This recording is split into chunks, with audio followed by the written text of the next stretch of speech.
من در بلای عشق رخت داغ دیدم، با این همه به سایه عشق آرمیدم.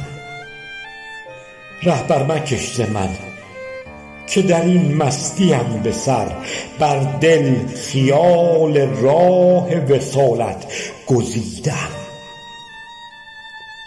اندیشه ام به هجر رخت تا گرفته جان، فریاد استغاثه به کویت کشیدم.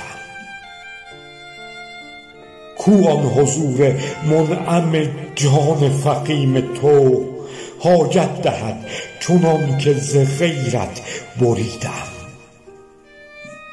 وقف است تا مقابل رویت نگاه من، واقف به خیر کن دل از خود رمیدم. تا دل مرا ز مفتی عقلم رهانده ای، فتوای صلح سر ز سر و جان تهیدم. عقل گران به ملعبه چشم و لب چنین، در اکتشاف سر سر از کف بریدم. جان را به حیرت آوری از راز عشق و دل، خون گشته تا خیال تو بر جان دمیدم.